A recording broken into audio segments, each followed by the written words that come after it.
There is a huge excitement to see Phil this year. It's definitely a longer line than we've had before. And the people here are very gracious. They're being really patient with him when he has to take a break and eat and use the restroom. And they're all being very patient and very eager to meet him. So just one of those things where, you realize as an athlete, you're there for a reason. It's not just for yourself, it's for the fans. And, they paid a lot of money to come see you. Cool, right on, man. All right, thank you. I call it his politician time, where he takes pictures, shakes hands, kisses babies. It's kind of just a chance for them to get more personal and see him up close. We're here with Mr. Olympia hopeful Phil Heath. Phil, I talked to Dexter earlier, and he seems to think that the physiques that the judges are looking for are moving towards the more conditioned, more symmetrical guys. Do you concur with that, or do you think they could kind of come out of left field and be like another Ronnie Coleman-esque year where he kind of came out of left field? Well, if Ronnie Coleman was doing the contest, then absolutely. But considering the fact that he isn't, no one presents that, certain package. I do believe that the current standard is what we have right now with Mr. Olympia being Dexter Jackson. With that said, I feel like I'm a bigger version than him. I come in just as hard, just as consistent. And because of what I've done last year, I've been able to serve notice. And with this year's improvements, I definitely hope I can be Mr. Olympia. Cool. And now, one more question. You just released a DVD, and you're actually the first bodybuilder released on Blu-ray. That's right. Where did the idea come for that? Well, you definitely have to change with the times. A lot of people, they're into the high def television sets and the Blu-ray concept. And I just feel that, I'm the youngest pro, but I'm definitely one of the smarter ones. And I'm definitely trying to, fulfill everyone's, needs. Heck, I'm a big audiophile. I have a, $20,000, home theater system at my house. I'm big into all that stuff. And with Blu-ray being part of it, I got a PS3 and all that stuff, and I know a lot of guys do. So sure. I'm just trying to, cover all the bases. Cool. Well, thanks, Phil. We appreciate your time. Best of luck tonight. Thank you very much. Yep. Phil gets to live in the limelight and relax and really enjoy what he's put into it for 3 months in solitude. And this is a part where I kind of take on his stress and carry behind the scenes and just make sure that I'm one step ahead of everything that they need. So it gets a little tense for the behind-the-scenes people. I'm Rosella Braxton at the Olympia in Las Vegas. And you are Philip's mother. And I am Philip Heath's mother. And my name is Jerry Dawson. She uses her maiden name most of the time, so I'm Philip's stepdad. I raised him. Yeah, he's the one that raised Philip from 3.5 years old. Having my parents there mean a lot to me because obviously, they raised me and for me to, have them close by, really, makes me feel at home and at peace. Now, when it came out that he was into this, it was almost unbelievable, I must say. It's almost unbelievable that he decided to take this up. But he loves it now. What can I say? They both, really enjoy the sport of bodybuilding, what it's provided me, not just monetarily, but just as a person. It's almost unimaginable, to see Philip so. He's really changed from when he was a basketball player. That was his heart. That was his love, and then for us to hear him say that this is even bigger than basketball. And that's quite a change for him. Because he used to be the last one come out of that locker room.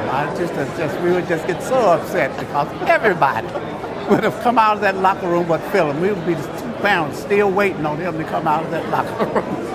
So yeah, it's really exciting. Having them there, it does help. You always want to win for your mom and your dad, and do well in front of your parents. Are you excited for tomorrow night? Oh, we are very excited. He's going to be number 1 this time. He should have been number 1 last year, but we'll go for number 1 this year. That's it. The only thing that I want to say, Philip, good luck tomorrow night and Saturday night, and you'll hear your mom saying, "Hello!"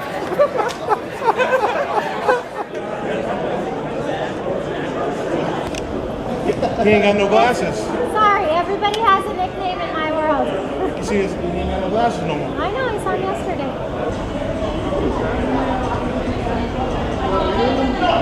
Wouldn't that be funny? I'm like doing this and then just run right into somebody. All right, so right now it is 9:35 p.m. and I am spent. I think, you know, your adrenaline gets pumping and stuff, and when you're meeting everybody, like I can go and go and go and go. Like if I still had that line of people, I could have gone till 1 a.m. But you know, I have to get ready for the Mr. Olympia contest. You know, and that's the reason why I'm here. You know, this is just a little part of it, but you know, I'm definitely exhausted right now. I still got a couple more meals left in me for the rest of the night, and I'm probably gonna get up early. You know, and I mean early, probably like 6:30, 7 a.m., and then just eat and sleep and eat and sleep and pose and pose and pose. And I'm just going to try to get as many meals as I can, but really just try to get the next couple meals in. I got a meal in the next half hour, so I'm going to eat at 10 p.m. and probably eat at midnight, and you know, pose a little bit, try to relax, because you know, sitting up, standing up, you know, standing up, sitting down, and doing that over and over again, you know, stresses you out a little bit. And the last thing you want to do is start retaining fluids. So as you can see, I'm just trying to relax as much as possible.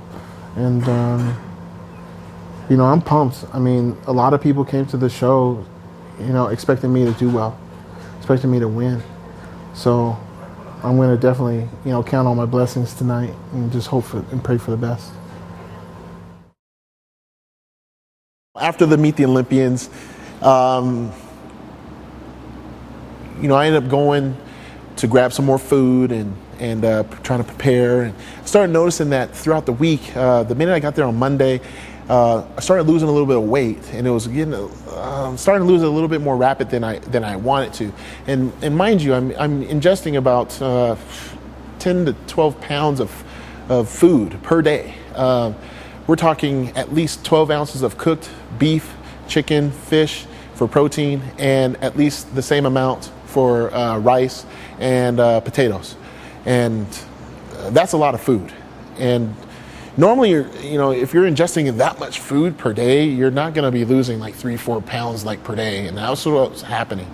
So I started noticing that I started feeling sick, and I just thought it was nothing. And so I'm trying to force down a bunch of food and realized that, you know, my weight's dropping. So my trainer came in and said, "Hey, look, you got to eat some more food, man." And I was like, "I can't eat anymore." He's like, "Well, just try to eat something lighter, you know, like a lighter protein, like some fish or something." So I did. Next thing I know, I'm curled up in the bed screaming and hollering at my wife. You know, she's like, "What's going on?" I said, "I'm thinking I'm going to get sick." So I ended up running to the bathroom, and I tell you what, like, it wasn't a pretty sight. I had lost 13 pounds. Man, I was on target to weigh 238 pounds for the Mr. Olympia contest, and I went from 241 to 227 within a 4-hour time period. I mean, I puked so much food that I didn't even have time for the food to digest. I mean, it was bad. Who knows? I could have got food poisoning. I really think that the minute I got off the plane, I probably contracted something, and it was just eating some food that maybe was left out a little bit too long or mishandled was the straw that broke the camel's back, and I was just in pain. I remember waiting for the paramedics to come because I didn't know what to do. And we had them check me out, and I remember just waiting there, and I just remember crying because I realized that there was no way I could win the Olympia now.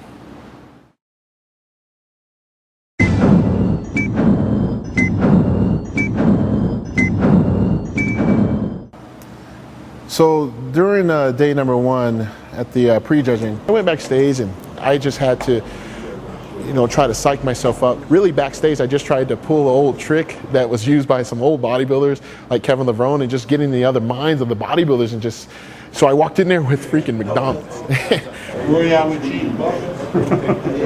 And people normally would say, well, wow, like if you walk in there with McDonald's, you're probably like ripped up, like you could do no wrong with your prep, because no one had heard about me being sick.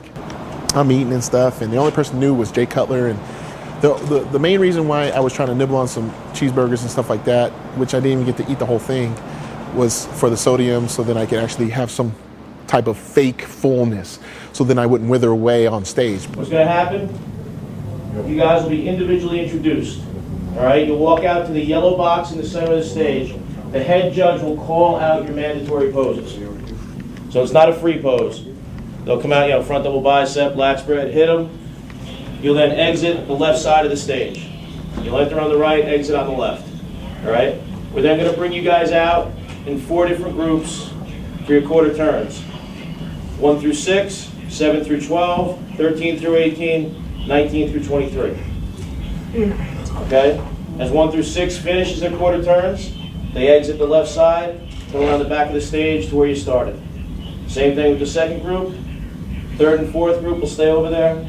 We'll put the first two groups on the right diagonal, the second two on the left diagonal, and then we'll do call-outs.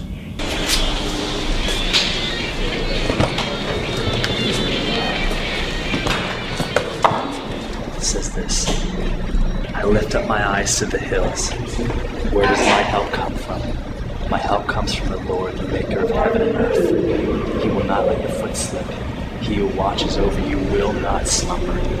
The Lord watches over you. The Lord is your shade at your right hand. The Lord will keep you from all harm. He will watch over your life. The Lord will watch over your life, both your coming and your going, now and forevermore.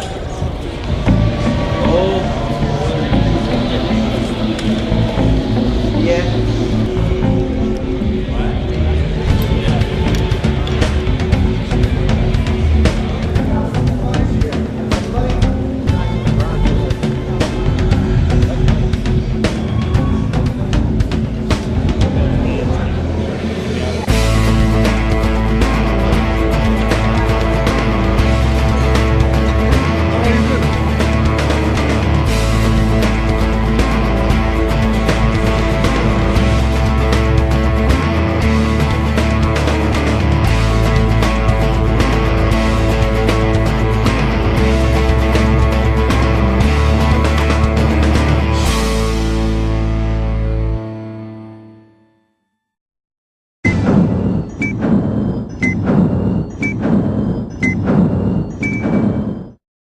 Please welcome to the stage the brother number 19, the Heath.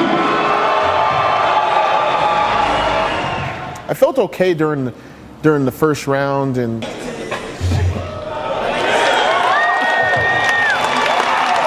Let's go.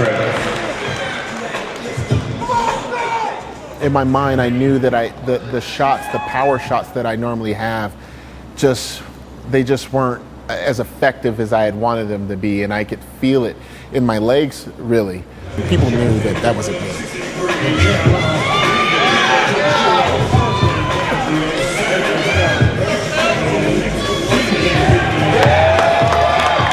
It was well apparent throughout the prejudging. I mean, I was spent. I was already dying. I was literally felt like I was dying on that stage.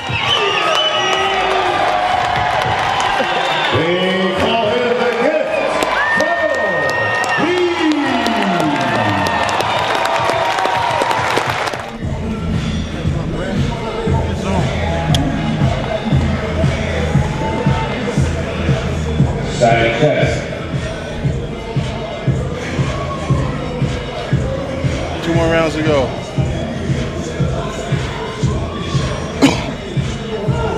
I ended up getting the first call out, which, you always want. Phil Heath, please.